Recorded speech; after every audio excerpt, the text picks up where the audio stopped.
Dear students,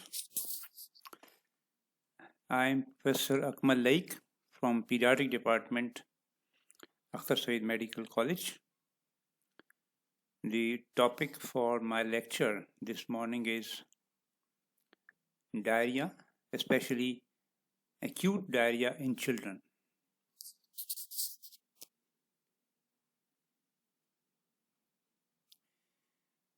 As usual, we always state our objectives before we start giving you information about this very common subject and some important, essential learning objectives I have just mentioned, that at the end of my lecture, you should be able to understand what is diarrhea, what are the different clinical presentation and the types of diarrhea in children, what different disease agents cause diarrhea, how they produce diarrhea, the mechanism, the pathogenesis, what harmful effects follow if there is infection of gut, and what complications follow.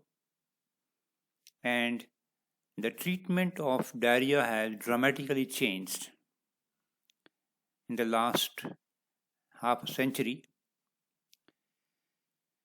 We all should be having adequate knowledge about what are the standard case management guidelines advocated by WHO, UNICEF, IMNCI. Now, these guidelines have enough support from evidences that how should we treat diarrhea in children. Now, ORS and ORT have become standard of care in these children, and how should we give them feeding in diarrhea management, and of course finally how should we prevent diarrhea in children. We'll take these objectives one by one in different sections of my lecture. First, let's understand what is diarrhea. Every loose stool is not diarrhea. We can define diarrhea either based on the number of stools passed per day, there is a frequency, or the consistency of stool, the fluidity of stool, how liquid are they. But it all based on what has been the previous pattern of stooling in your patient. Some patients pass 3 stools per day, normal, well formed, and that is their normal frequency for them. Similarly, the breastfed babies also pass frequent loose stool and should not be taken as diarrhea. They have excessive gastrocolic reflex. They take mother's milk and pass stool, maybe even after every feed. So this frequency may vary between 5 to 7, 8 per day. Is still okay. So a standard definition is that once the number of stools are at least 3 or more than 3 is diarrhea, or even one liquid watery stool is taken as diarrhea.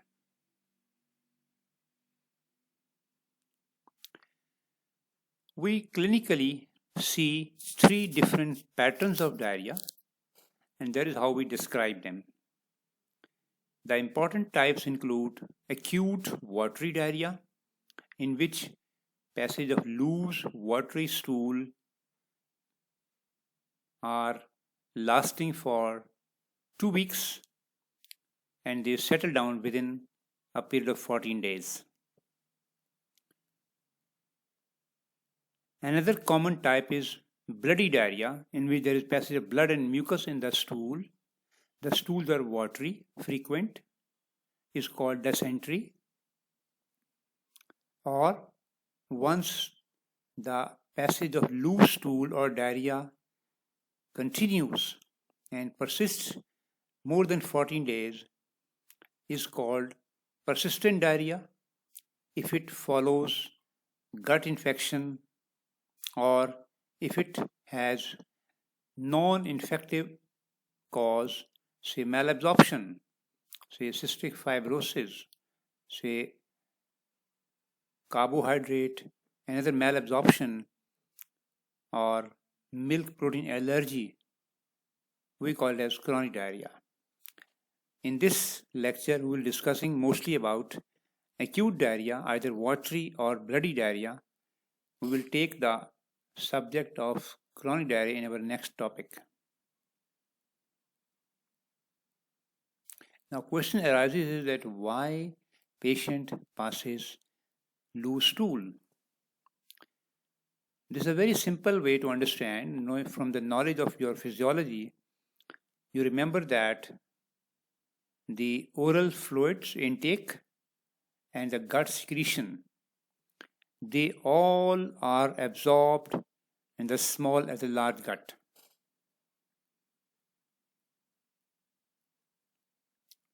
It's not a small amount. We take around 1 to 1.5 liters fluid per day, and then we have around 7-8 liters of gut secretions per day. All that is absorbed, and if the patient passes loose stool, decreased consistency, increased volume, large, bulky, watery stool, this is a state where there is imbalance between the secretion, either the excessive outpouring of fluid into the gut, or there is decreased absorption of water and electrolytes from the intestine. These two are the commonest mechanisms. Either there is excessive intestinal secretions, there is outpouring of fluid from the damaged gut, or decreased ability of the gut to absorb water and electrolyte. Both these mechanisms ultimately result in passage of large, watery, bulky, liquid stools, and that causes a state of dehydration and electrolyte losses. Is it common? Should we know that how common is the disease? If we go by the fatality rate in children, under 5 mortality, it has been estimated that pneumonia is the topmost killer, followed by diarrhea. And we know that diarrhea ultimately leads on to malnutrition. So malnutrition directly or indirectly contributes to more than 35% deaths in children below 5 years. So diarrhea still remains the number 2 killer in children in developing countries. Other causes include, of course, newborn infection, prematurity, birth asphyxia, malaria, but pneumonia is still the top 1 killer, followed by diarrhea. So the worldwide figures say that something like 1.5 to 2 million deaths in children below 5 years take place on yearly basis. And diarrhea is very frequent, which means that all children, rather majority of children below the age of 5 years experience 3 to 6 attacks of diarrhea every year.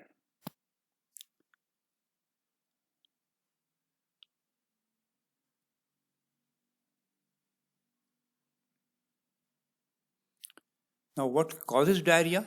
What are the etiologic agents? Especially in the developing country, we'll discuss it.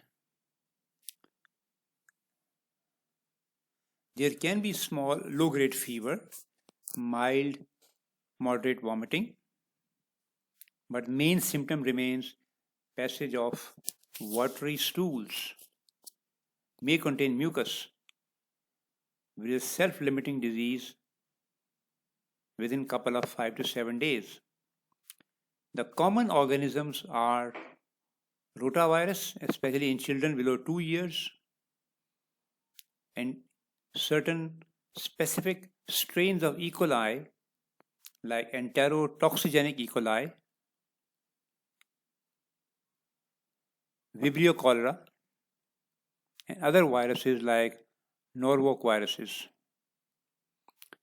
But in ordinary patient under routine case management, we are not supposed to investigate a child to know the cause of diarrhea, to make a specific bacterial or a viral cause of diarrhea. And even if antibiotics are given in the commonest causes, they do not add to any benefit. That is, they do not modify the course of illness and the resulting complications. Hence, remember that in a research setting, in a teaching hospital, in a units, we sometimes send the stool examination to know the underlying organisms, bacteria, viruses, amoeba, and other things. But in vast majority of routine cases, we do not resort to these lab investigations. In developing country, it has been found out that something like 50 to 60% cases are bacterial, including E. coli, C. jejuni, Shigella, Salmonella. And something like 35 to 40% cases they are viral, and the vast majority is due to rotavirus. So most studies identify a underlying etiology, microorganism in 70-80% cases, and majority are viral. Now, how these pathogens they start diarrhea? Just remember that there are basically 2 or 3 mechanisms through which diarrhea is produced. Certain organisms they cause gut damage, and the gut start outpouring lot of electrolyte rich fluid like Vibrio cholera. Cholera has a toxin which stimulate adenyl cyclase enzyme in the gut epithelium, and there is a lot of salt rich water pouring out of gut. It causes secretory diarrhea. Similarly, we have enterotoxigenic E. coli causes secretory diarrhea. Certain organisms like Shigella, Salmonella, Entarum histolytica, enterohemorrhagic, enteropathic E. coli, they cause direct mucosal damage. So the gut becomes leaky. It is a damaged bowel with a lot of ulceration, and then there is fluid loss, electrolyte loss, and diarrhea.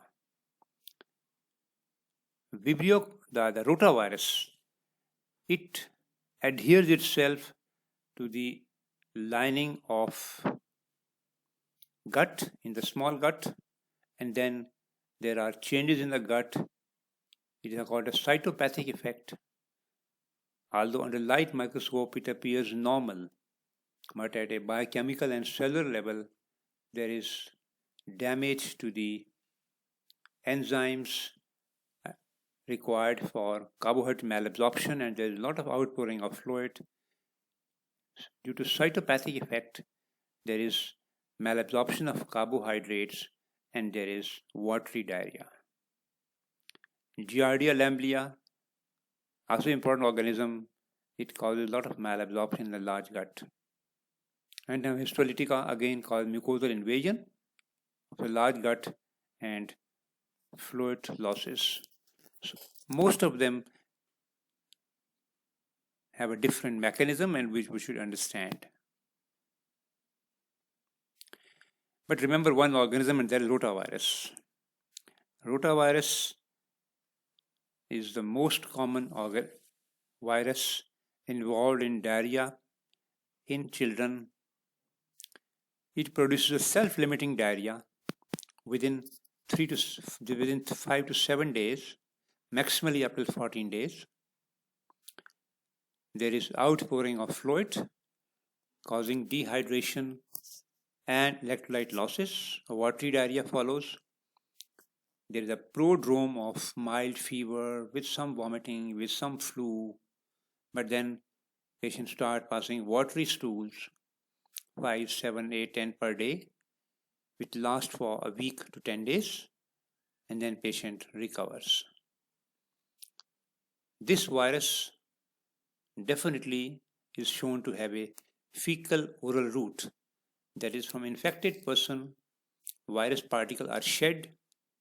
They are somehow gaining access to the hands, food, water, or fomites of the recipient, and then again start invading the new host. So the spread has been shown to be fecal oral route. And only one strategy: newborns do not have immunity once they are born. They don't have immunity, so the vaccination provides them immunity, which is offered in the first 2-3 months of life. This is again the commonest organism in the developed countries as well. Of course, there is no doubt that whenever there is diarrhea, it will produce the most common clinical symptom as dehydration, which is very obvious. If you look at this child's face, you can well appreciate that his eyes are sunken, has anxious look, all because of dehydration produced by diarrhea. So no lab work, nothing. Just look at the patient's face and you will see that the patient has dehydration. And of course, if the patient has recurrent diarrhea, prolonged diarrhea, bloody diarrhea, chronic diarrhea, then it leads to state of malnutrition. Why? Because once there is diarrhea, the absorption of nutrient is very much compromised. So majority of the children, if they have a self-limiting diarrhea for a week, 10 days, they immediately recover. The weight loss and the nutrient loss is recovered. But if the patient already malnourished, develops diarrhea, develop prolonged diarrhea, persistent diarrhea, chronic diarrhea, bloody diarrhea, he becomes malnourished. And we all know that it is a very important cause of death. As estimated, there's something like 250,000 deaths take place in Pakistani children annually because of diarrheal diseases. So let's understand that diarrhea is basically a nutrition disease. Diarrhea causes malnutrition, and we all know that malnourished children have a very high tendency to develop diarrhea, recurrent diarrhea, prolonged diarrhea. So this is a two-way cycle. A vicious cycle starts. Diarrhea causes malnutrition, and malnutrition leads to further attacks of diarrhea. Let's see, as a clinician, how do we proceed further? How do we assess? It's all clinical assessment. The patient comes to us in our clinic, emergency, OPD, and then we take a brief history like frequency, the number of stools per day, watery or bloody, state of vomiting, can patient drink fluid eagerly or he is very lethargic and unable to drink. Is he passing urine? We always check for the general danger signs that we have learned in our IMNCI program. Are they present or are they absent? Then look toward the patient thoroughly. You will see the condition of dehydration from the eyes of the patient. Sunken eyes. Is he alert or drowsy? Thirsty, which means able to drink and sucks fluid very well. Irritable, drowsy, malnourished. Is he having fits? Look at the mucous membrane. Is it dry? Is he having fast breathing?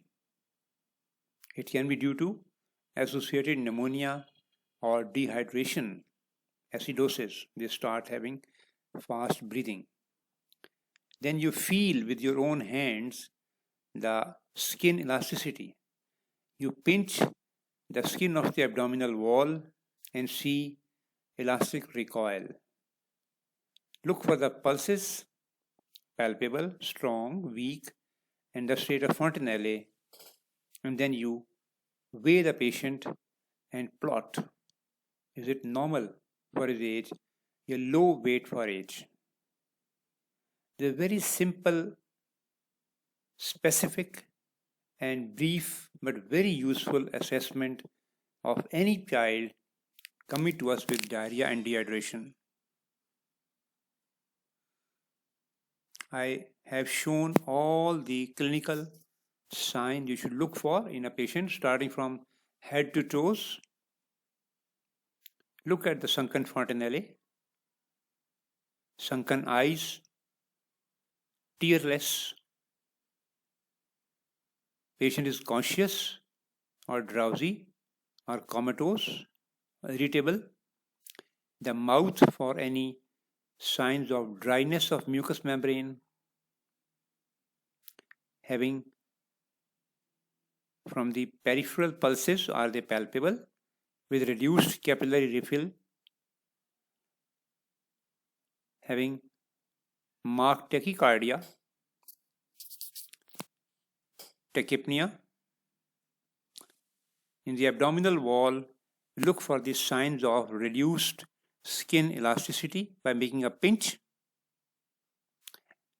We check whether the patient is having passage of urine or not, is he oliguric, and having any weight loss if we have a previous weight record.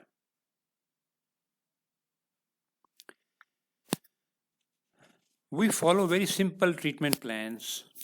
If there is diarrhea, but there are no signs of dehydration, this patient requires Plan A therapy. Plan A means he should be given more fluid, usual diet, usual fluid intake, milk intake, give him semi-solid diet, and we should tell to the mother that look, if the patient develops sign of dehydration like depressed fontanelle, sunken eyes, does not pass urine, does not feed, then that means that patient is becoming dehydrated, so she must go to the health facility or bring back his patient. Now in the OPD or emergency, we educate the mother. We give her 2 packs of ORS and then tell her how to prepare ORS. That is, mix 1 ORS packet in 1 liter, that is 4 glasses of routine fluid that he takes, mix it thoroughly, and then give a specific amount on every loose stool. That makes around 10 mil per kg. So if the patient is weighing 10 kilo, we just tell him, give him at least 2 to 3 ounces of ORS after every diarrhea stool. We educate the mother, look, the patient has developed diarrhea because you are not washing hands whenever you clean the baby and whenever you preparing food for the baby. These are essential timings when she must wash hands. Once she prepares milk or solid diet for the baby, and second, when she cleanses the baby passes stool, she clean the baby and wash hand. These are two essential steps. And of course, educate the mother that must get your baby vaccinated. These are the measures to prevent diarrhea. The plan B mean patient is having diarrhea but has some signs of dehydration like irritable, like able to suck, having some sunken eyes, some depressed fontanelle, and skin showing slow recoil. These are some signs of dehydration with diarrhea, and this child should receive ORS. The mother should be told that, look, your baby is say 10 kilo and she requires around 750 ml fluid per day, which means 75 ml per kg, which means around 750 ml of ORS to be taken in the next 4 hours. To overcome dehydration, we keep the mother in the emergency, in the OPD. We have a specialized ORT corner where the baby and mother are kept for 4 hours. They are given ORS and instructed that take this much ORS in the next 4 hours. We assess the patient at 4 hours, and if there are no sign of dehydration, which means that patient has now improved, now is the time to go home, again with the same advice. Give the mother 2 packs of ORS, instruct how to prepare ORS, how to wash hands, and continue feeding. He should come back after 2 days, a routine checkup, or if the patient develops signs of dehydration, he should come back immediately. This is plan B. Now, what is plan C? If the patient has diarrhea and signs of severe dehydration like very depressed fontanelle, poor sensorium, unable to suck, weak pulses, and dry mucous membrane, unable to suck, and a very slow elastic recoil of the skin, it is severe dehydration. Now, this child has lot of fluid loss, at least more than 10%.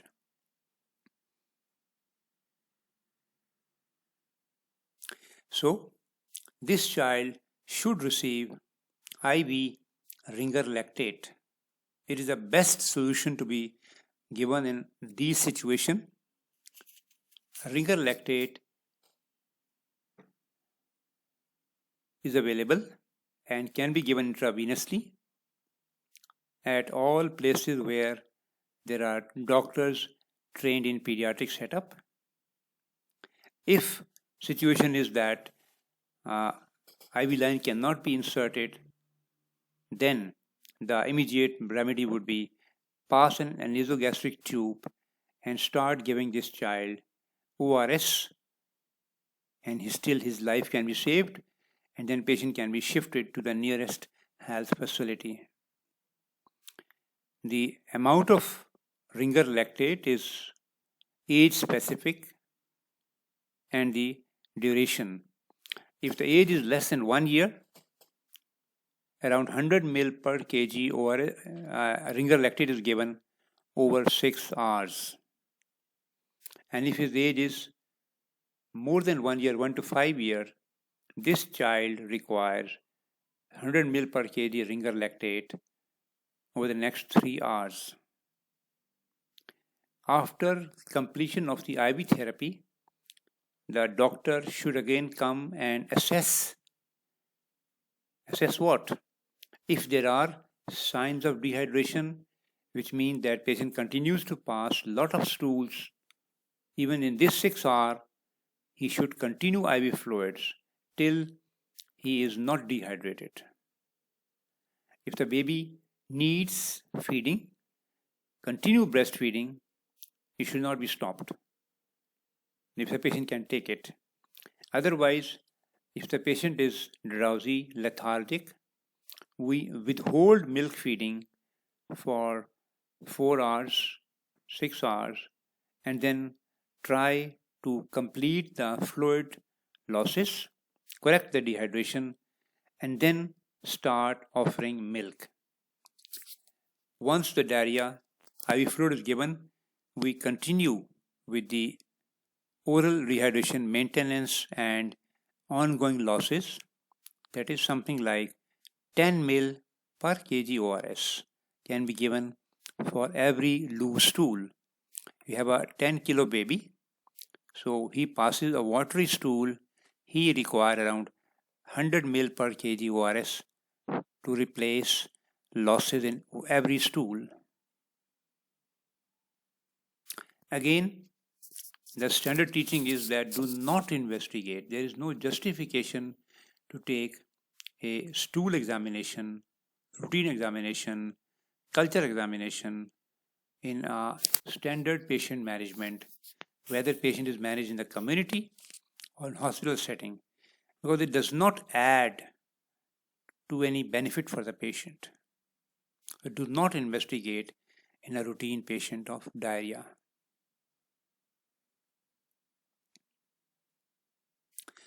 Now, there can be number of complications in these patients that we see.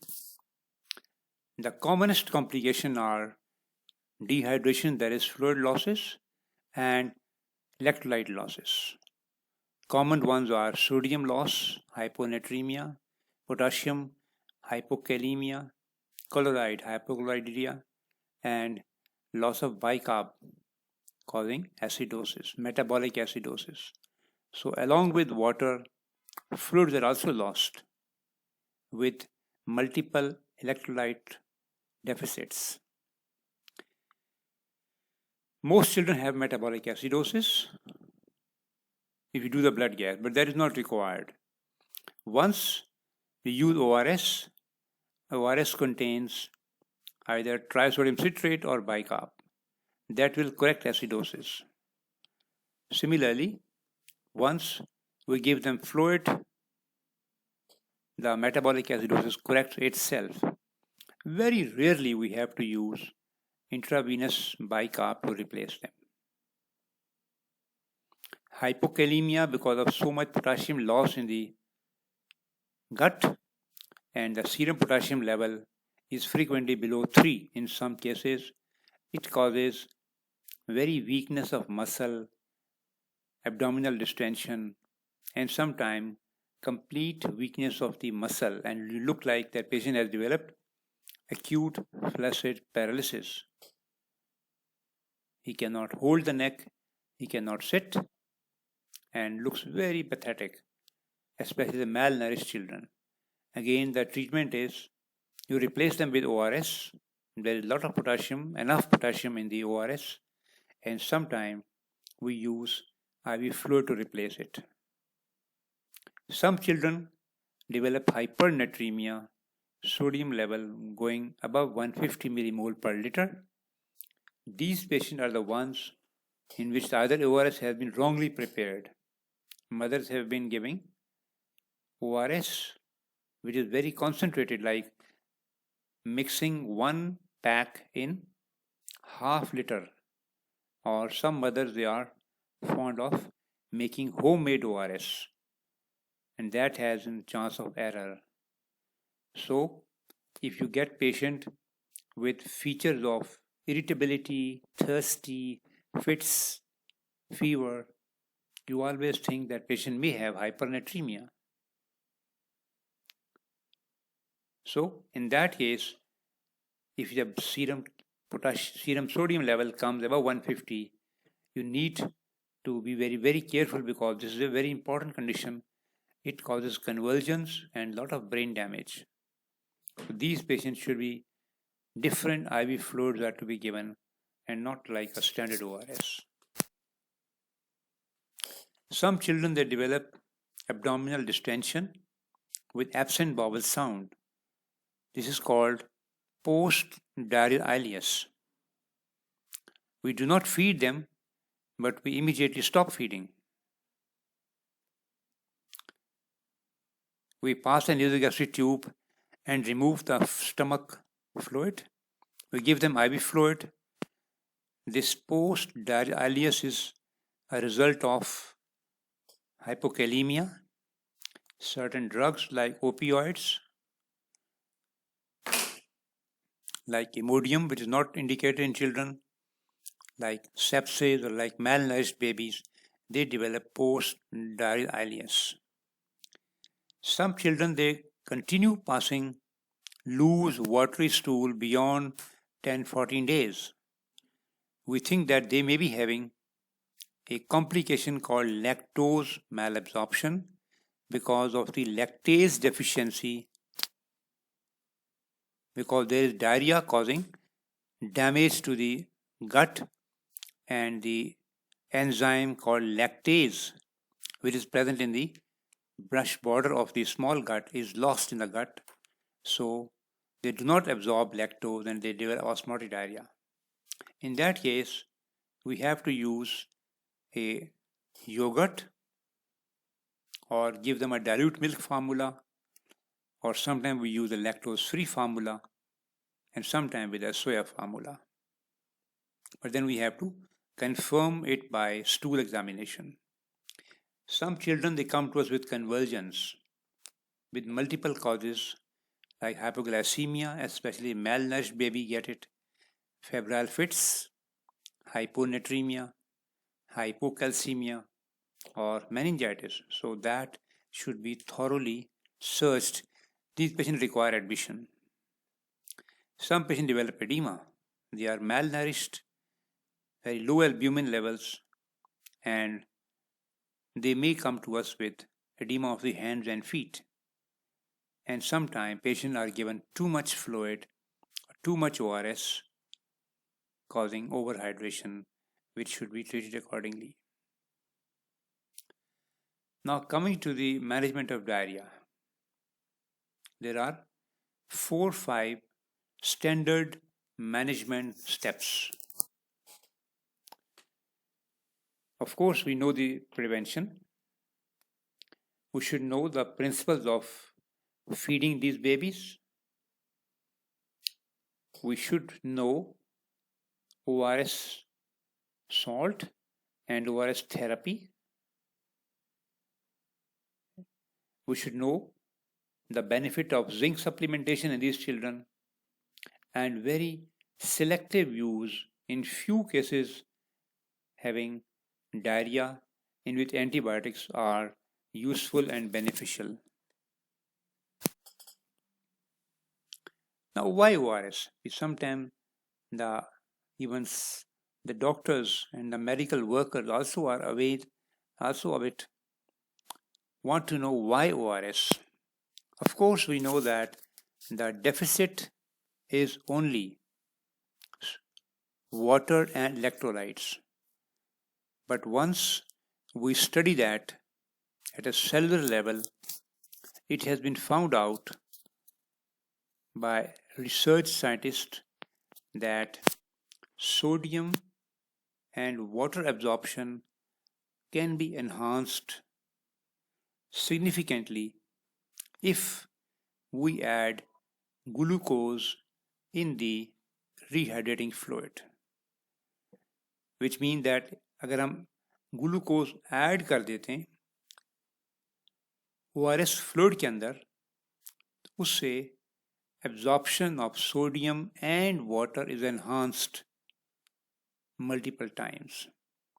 So this concept, which was then practically tested and found to be very useful, and now is the standard of every ORS salt, that add glucose along with sodium chloride, potassium in the water, and that is a standard ORS formed. So this is the composition of the standard ORS once it was synthesized in 1974-75. Sodium chloride 3.5 grams, potassium chloride 1.5 grams, either bicarb or citrate 2.9 grams, and glucose 20 grams.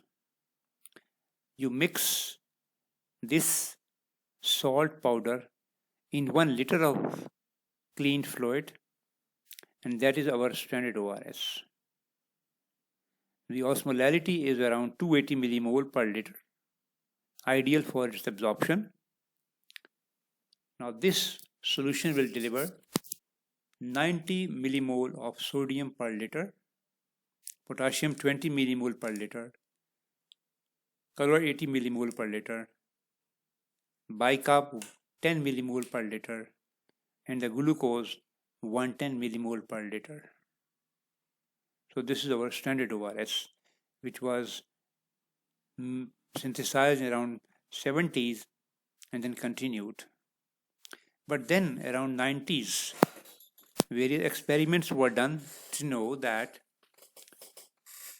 ORS with reduced osmolarity, less sodium intake, is very helpful, like sodium chloride, now reduced to 75 millimole per liter. Potassium remains the same, citrate remains the same, and the glucose again less. From 20 gram, it's come down to 13.5 gram per liter. And the osmolarity is again 245 millimole per liter. So this is called low osmolar ORS. It has benefits. Benefits are that it is better absorbed, fluid is better absorbed, less chances of hypernatremia, and less fluid losses from the gut. Again, the same comparison between the two ORS, that is standard ORS and reduced osmolarity ORS. And now this has become a standard of practice that we should use low osmolar ORS.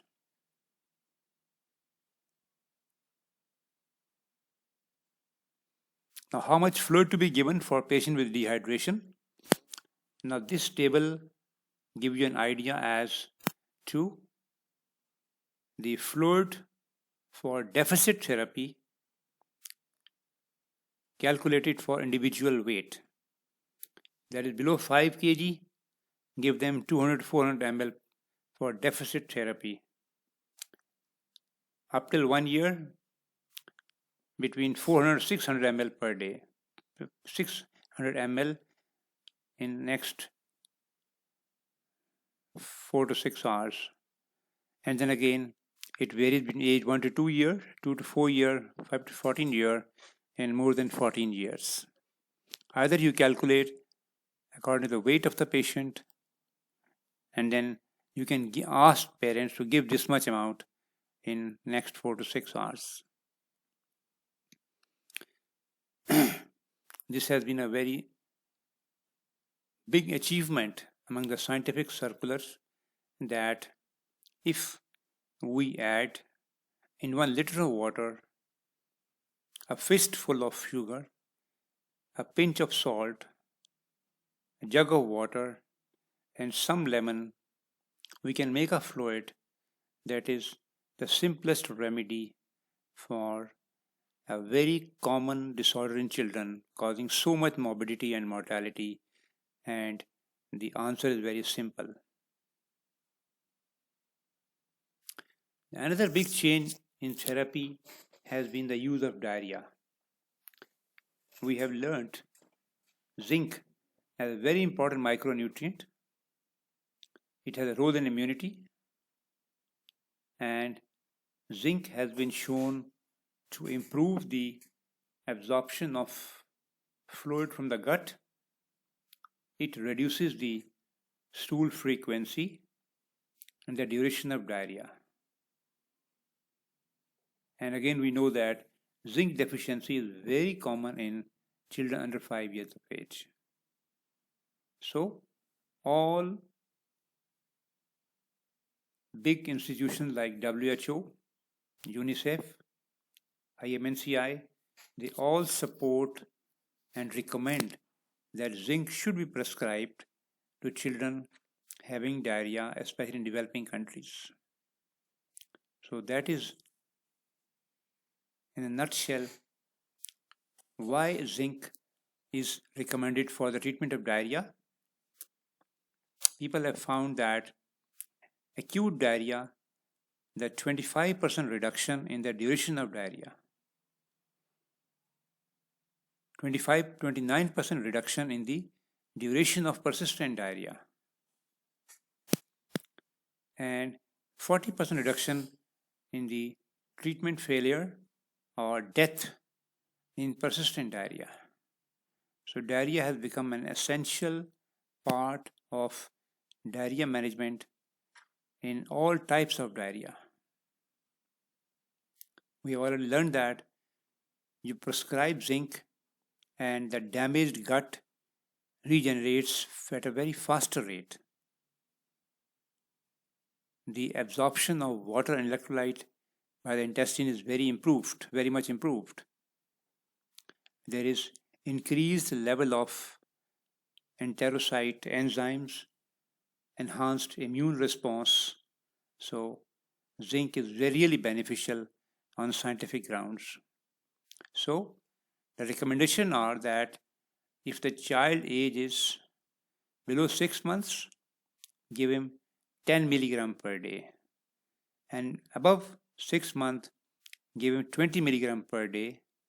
Continue that for 10 to 14 days in all types of diarrhea: acute diarrhea, watery diarrhea, bloody diarrhea, persistent diarrhea, chronic diarrhea. Give him zinc. Now, what antibiotics are preferable? Every child should not receive antibiotics in diarrhea. First, the scientifically indicated cases are if the patient having dysentery, that is having bloody stools, most likely it is due to Shigella and could be due to post-measles cases. So they require use of antibiotics. Patients with cholera, they need antibiotic. Patients having amoebic dysentery or having giardiasis, they need antibiotics. Young infants, that is below 1 to 2 months, who come to us with diarrhea, dehydration, they need antibiotics. And patient in which we are suspecting either septicemia, ileus, pneumonia, or who are severely malnourished, they require antibiotic to overcome secondary bacterial infection as well. However, a standard patient, a routine cases coming from the community do not get any benefit from the use of antibiotics. Finally, the dysentery part. Something like 10% cases in children below 2 years, they come to us with bloody diarrhea. Now basically that is called dysentery. I have shown you the photograph of the diarrheal stool. It has blood in it. It has mucus in it. It has got a loose watery stool in it. And patient frequently has tenesmus, that is repeated urge. बच्चे के पेट में दर्द होती है and then he passes stool again and again. The problem is that it is due to invasion of the gut with bacteria and frequently it ends up as persistent diarrhea. It's a very frequent problem seen in malnourished babies and after an attack of measles. There is invasion of the bacteria, small gut and the large gut, leading on to passage of blood and mucus in stool. The common organism I have mentioned is Shigella, but again, other things are also involved like Campylobacter, E. coli, and Salmonella. And if you perform stool examination, you may find lot of pus cell, lot of red blood cells, and culture might reveal the organisms. Yes, we have to use antibiotic as a routine in these cases. So based on culture sensitivity, ciprofloxacin is recommended for 5 days or nalidixic acid or Nigram. And again, if there is no appreciable improvement after 2 to 3 days, then one is justified to add metronidazole. However, in young children below 2 years, invasion or of the Entamoeba histolytica is not very common and doesn't require adding drugs like metronidazole in routine cases. Well, coming to the preventive part, we all know that EPA program has included rotavirus vaccination. 2 doses can be given orally. That is present in a vial. Something like 2 ml is to be given at 2 different stages, at 6 weeks and at 10 weeks of age. If the patient has missed, then up to 6 months he can be given. And that prevents rotavirus diarrhea in vast majority of cases. And then again, how to spread that? I hope you remember it from the knowledge of community medicine. The F diagram, that is from the feces, there is contamination of either fluids, field, flies, fomite, fingers, food. Ultimately, the organism gain entry into the next host. So that is the common sequence of fecal oral route involved in most of the diarrheal pathogens. Yes, prevention is one thing is vaccination, but other things are also important like good sanitation, good hygiene, hand washing. I just mentioned hand washing is must before the mother prepares the baby's food or milk bottle and after cleaning the baby if he has passed stool and whenever she herself goes to the toilet, then hand washing is very important. Babies who are getting exclusive breastfeeding are at great advantage because of very little risk of contamination, and improved water quality is again very important. These are very basic steps in prevention of diarrheal diseases. With that, I stop it. I think you have been very patiently listening to my lecture, and thank you very much. In our next topic, we will be talking about